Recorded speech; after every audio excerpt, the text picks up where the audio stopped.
Hello everybody and welcome to my channel. Today we are going to be doing some budgeting today.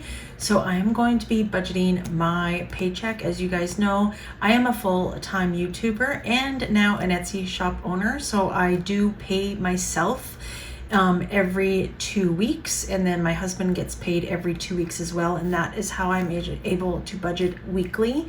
So in today's video we will be going over my income, and if you want to see how I get the numbers in order to create my income and pay myself, I will link a video up here in the cards that explains all of that, and they're very actually informative videos to see how I break it down as far as all of my income, revenues, and to how I pay myself accordingly.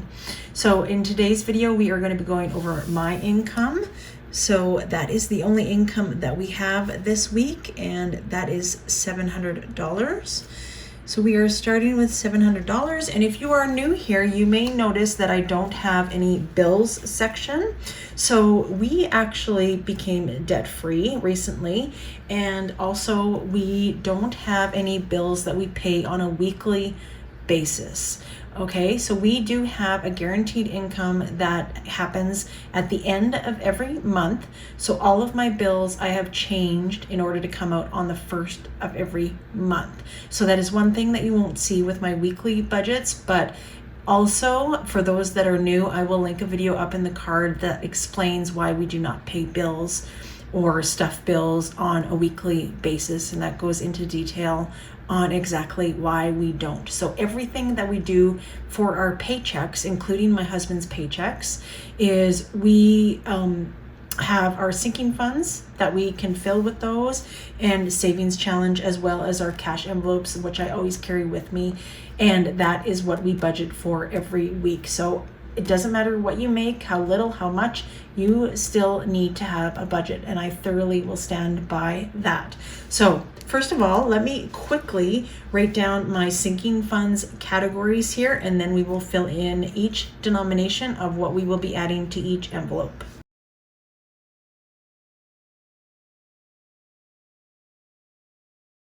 All right, hopefully I got them all correct, and let's begin. So what I do from my budget, and this will work on any sort of income, whether you're getting paid bi-monthly or on a weekly basis, is you will take this amount and you will, first of all, most important is you will deduct your bills. So your cell bill, you would divide it by how many times you got paid. So let's say you got paid twice a month. You would then divide your cell bill by 2 and save with each paycheck. I hope that makes sense. And that is what you would do first. That is a priority, is your bills. For us, it's a little bit different, but I'm trying to help those that are new to budgeting to kind of break it down as well too. So that is how you would start, is by paying all of your bills, and depending on how many times you get paid in a month, you would divide it either by 2 or by 4, or even if you have one month, you would have to still budget even if you got paid once a month. All right, so first, sinking funds. So I have made up categories that is low priority and a high priority category for me. Everybody's will be different. And for medical, I am going to put $5. So medical is any of our prescriptions. I am covered through my husband for the rest of my life. So I only have to pay 20% of prescriptions and dental. Everything else is paid for here in Canada. We get like free x-rays, hospital stays, and everything like that is all free. Next is going to be Costco, and I put $50 towards Costco every week.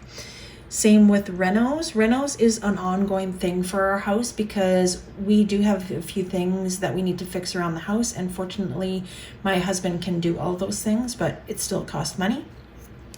Next is going to be beauty, and beauty is getting $25 for the week, and this is for my nail fills. And that's pretty much it. Like I have a pedicure booked as well too, because I usually get pedicures once or twice during the summer, and I get my hair trimmed about once every 3 months. So I'm not high maintenance whatsoever, but this beauty is mainly for my nail fill. Birthdays is going to be getting $10. Travel is going to be getting $25, and travel is just gas money in order to go and visit our kids. Pets is going to be getting 40 because at the end of the month they do need to get groomed once again. Date night is getting $20. Holidays, and this is for anything like Valentine's Day, St. Patrick's Day, Halloween, is going to be getting $5. Support small, which is supporting other small businesses, is getting $5. Hunting is getting $60. That is what I put towards hunting every week.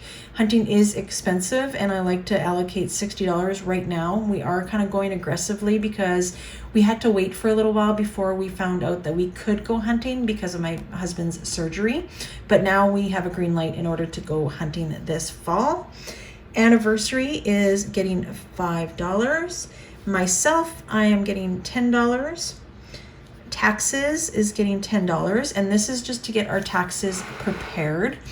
And Apollo is our online streaming company. I talk about it in every single video. You can check out the link below, but it is absolutely amazing. The best thing that we've ever gotten. It has all the movies, cable, sports, absolutely everything for $200 Canadian dollars a year. Car maintenance is getting $5. Car registration is getting $10, and our emergency fund, we are adding $20. Our emergency fund is fully funded for $1,000. It actually has more than $1,000 now, but definitely if you are beginning, that is step number one actually in the Dave Ramsey zero-based balance budget is to start off with $1,000 emergency fund, which we have already done. And then we will add up here is we are going to add in our Christmas challenge and $25. You guys know I fund that with whatever budget works, as well as my rollover money for the week. And you will be able to see that video on Saturday and see how much rollover I have and how much we put towards our savings challenge, because that is one thing that I want to have fully funded ASAP, just to get it done and out of the way, honestly. It's the one major thing that we are saving for this year, obviously. Hopefully everybody else is as well. Next, we will go down to our cash envelopes. Now, this is cash envelopes that I take with me in my wallet all the time. And I just have like a smaller wallet, and these are the cash envelopes that I keep with me all of the time. Now, I live outside of a city about 20 minutes. So when I go to town, I am going to town for a specific reason. So whether it's getting my nails done or getting stuff for the home renovations or whatever it may be, then I just take out that one envelope from my binders, which you will see in Saturday's video, and take it with me to town and put it in my purse. I don't take my bigger binders with me anywhere. So for groceries, we are adding $50. I usually add 100, but this week I'm going to go with 50 because I did order once again from Chef's Plate. Once in a while, I do order from there.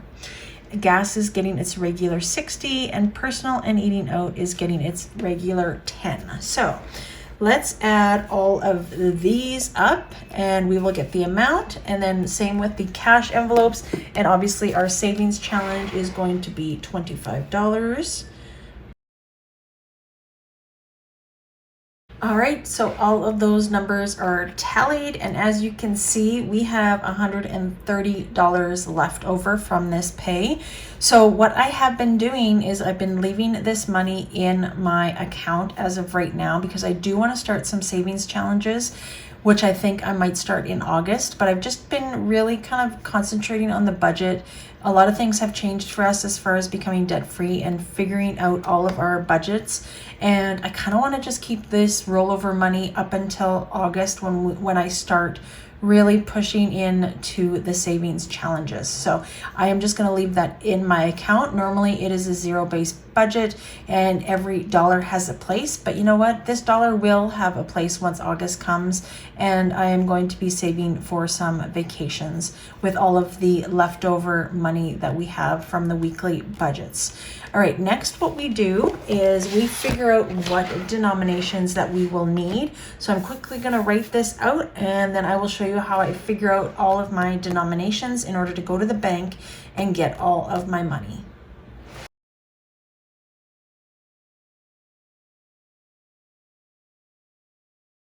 All right, I am all done writing that out. I was thinking while I was writing all of this out, and funny thing, so in my Etsy store, I write handwritten thank you notes in there to the certain individual that has purchased from my store.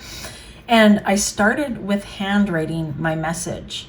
And then after about 10 orders or so, I was thinking about it and I was like, I don't know what age group or anything like that who orders from me other than their name and their address, of course. And I was thinking, I wonder if there's a lot of my customers that cannot read my writing because they don't teach cursive writing anymore in school. And funny fact, my girls are 20 and 23 and they know how to read my writing and read most cursive writing, but they don't know how to write it. And they're even like 20 and 22 years old. And so now what I've started doing in my Etsy shop and with my thank you cards is I print them now. And it's just second nature to write. Like that is what I grew up and that is what I do when I write a note, when I write out things, when I write out my budgets. Everything is cursive writing. It just takes too long to print, honestly. But then I was saying to somebody when I was talking about this, and I was like, it was my nail lady. And I was like, tell me a situation that you have read cursive writing. And she literally couldn't even think of any time where she reads cursive writing anymore. It's all printing. Text messages, the internet, the pricing at grocery stores, the labels at grocery stores, the gas stations, like every single thing is printing. So just kind of a side note, if you are doing an Etsy shop and you are cursive writing everything all the time, you might want to go to printing. I'm trying to remember, but I never do. I usually, like this, I remembered halfway through, even though I did like all of my writing, all my writing over here. So fun fact. All right, so this is how you figure out your denominations when you go to the bank, because a lot of people ask me, Janet, how do you like get all the money straight so that you know the correct denominations that you're going to be putting in each envelope? And this is how. So what I figure out is how many denominations that I need in order to go to the bank and to get all of the dollar denominations that I need. We don't have dollar bills here in Canada. We only have a loonie and a toonie, which is coins, which I don't get change for. So I do 5, 10s, 20s, and 50s and 100s. So for medical, we will be getting 1.5, Costco 150, Renault's 100, beauty is a 20 and a 5, a 10, and you kind of get the idea, right? So that is how I figure out my denominations. And to do it this way, you guys, it makes it so easy. And I rate it on my little slip on my reusable envelope that I will show to you on Saturday. But the bank loves it and it's just very, very handy. I absolutely love it as well too. Sorry, I just have to do, there we go, because I had to do these last 3 on one line. So, and then I just add them all up and double check with my numbers to make sure that everything adds up. So we have 1, 2, 3, 4, 5, 6, 7, 8 fives, which is $40. 1, 2, 3, 4, 5, 6, 7. 7 is 70. 1, 2, 3, 4, 5, 6, 7, 8, 9, 10, 13 20s, which is 260, 250, 250s, that's 100, and 100. So the total for that should equal 570, because that's what we have for all of our amounts that we will be cash stuffing. Yes, so that is perfect. And these numbers here is what I write down on my little envelope that I take to the bank, and they will give me, my total will equal $570. So it works out really, really easy, you guys. I love doing it this way, and I feel so in control of my budget and of my money. Like, at least I know where my money is going, and that is another reason why I love cash stuffing. So that is it for this week's budget, you guys. Like I said, if you wanted to go and find out how I come up with this number, make sure that you check my previous videos on how I make my income being a full-time YouTuber. And also I wanted to mention that I did change the date that I get paid from Etsy. So I will be getting the first of every month. And that is it for today's video. Thank you so much for watching.